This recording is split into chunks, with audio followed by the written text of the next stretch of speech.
Hello there. Yes. Now, hurtling through the week, trundling through the summer. Or is it the other way around? I don't know. Anyway, in light of the government not giving teachers guidelines on trans kids in schools, thanks for that, government. We'll just be left in the dark, matey.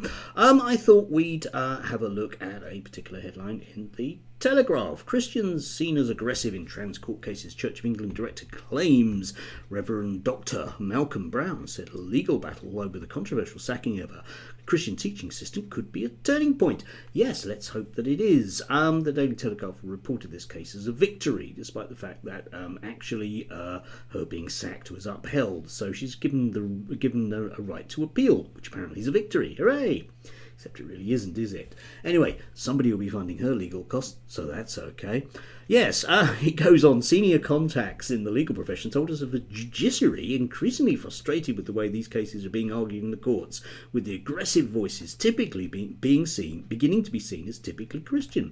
Yes, because these cases are typically brought by Christian groups, aren't they, who are extremely well funded. I wonder where the money comes from. Anyway, yes. And it will be seen as aggressive because it has a particular agenda. And, perhaps as we might see with eco protesters going in front of, especially juries, they tend to walk away not being charged and not being locked up. Why?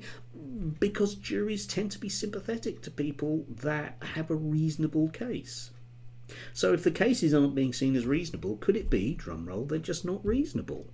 And nevertheless, the papers will continue with this guff. The latest thing, sort of midweek as we are, is that they're insisting that pupils are claiming to be cats. And the Daily Telegraph knows that this is true because in their article about a pupil claiming to be a cat, they link to another article about a pupil claiming to be a cat, which has claims in it. I've yet to see a single substantiated "I'm a cat in a school" story. But nevertheless, we all know that cat litter trays are all over the place. I fell over one just in a school yesterday, unfortunately. Yeah, I can take them to court for that trip hazard.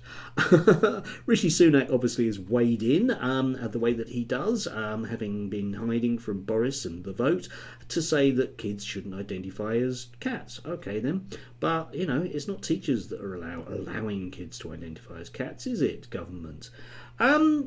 The broad subtext of this, of course, is that all of those lovely libertarian voices on the right who insist on a plurality of views just want one view in schools, which is biological and Christian, the proper way, not necessarily in that order. Anyway, have a lovely day.